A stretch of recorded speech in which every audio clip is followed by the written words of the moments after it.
सपाटे साहेब जाता जाता फक्त मला एक थोडं कुस्त्याचा कार्यक्रम कोरोना गेल्या वर्षी त्याच कोरोनाच्या कुस्त्यावरती माझी राजन पाटलाची गाठ पडली तेव्हा त्याने माझ्याकडे असं बघितलं तेव्हा मी 1 लाख रुपये बक्षीस दिलं होतं कुस्त्याला.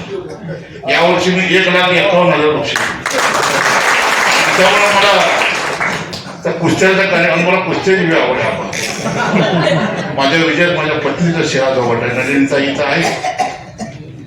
माझी पत्नी सर्व लग्नाला जाते जे हॉस्पिटलचे लोक भेटतात त्यांना मदत करते हॉस्पिटलला जाऊन बिल भरते जे गरिबांची मुलं येतात त्यांची शैक्षणिक फी भरायला जाते आणि मला सार्थ अभिमान आहे की माझ्या ह्या यशामध्ये माझ्या पत्नीचा सगळ्यात मोठा वाटा. माझं सपाट्याचं 80% काम दिलं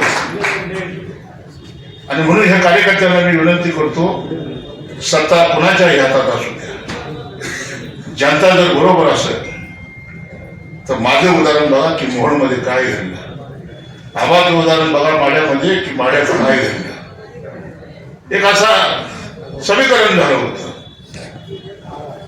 आमच्या पंढरपूरच्या प्रशांत परिचारकच्या वर्गात परवा मी जुना नायकावर सांगितलं की सोलापूर जिल्ह्यामध्ये एक सरंजामशाही आहे सपाटेसाठी.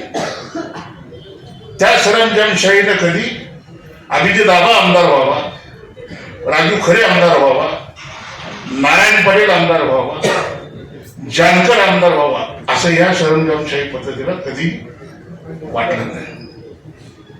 यांनी बाबासाहेबांची लोकशाही कधी स्वीकारली नाही. याच्या रक्तामध्ये एक होतं 40-50 वर्षे पवार साहेबांच्या मागे लपली होती. पण ही वेळ अशी होती की आमच्यासारखे कार्यकर्ते अभिजित आबासारखे कार्यकर्ते पवार साहेबांच्या विचाराला बघून उद्धवजी पवार साहेबांबरोबर आहेत.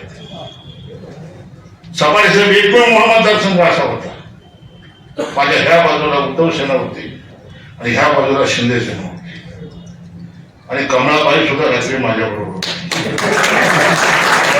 आणि राजन पाटील बरोबर सगळे एकत्र घेऊन मी विरोधकाची मोड बांधली. फरक काय होता तर आबाकडे 6 कारखाने माझ्याकडे पेटायची शक्य नाही पण ही किंमत मी करू शकलो. सारे विरोधक एकत्र आणले निवडणूक जिंकायला काय लागते आणि मग इथली मालकशाही खतम झाली पाहिजे. पवार साहेबांचाही आशीर्वाद होता. माझ्यात एकच आमच्या चौघांसाठी सभा झाली. जर सभा कोणी बघितली असेल जरी सभा आबाने आयोजित केली होती तरी साहेबांनी माझा हातात घेतला आणि काय सांगितलं साहेब कसा आहे पैलवान म्हणले बरोबर आबा आणि 23 तारखेला दाखवला राजन पाटला की पवार साहेबांनी माझ्याच सांगितलं होतं असा पैलवान दिला म्हणजे मोहोळमध्ये त्याची सपाटे साहेब टिंगल झाली. परंतु 23 तारखेला मोहोळच्या जनतेने दाखवलं की हाच पैलवान महाराष्ट्राच्या विधानसभेत पाठवला.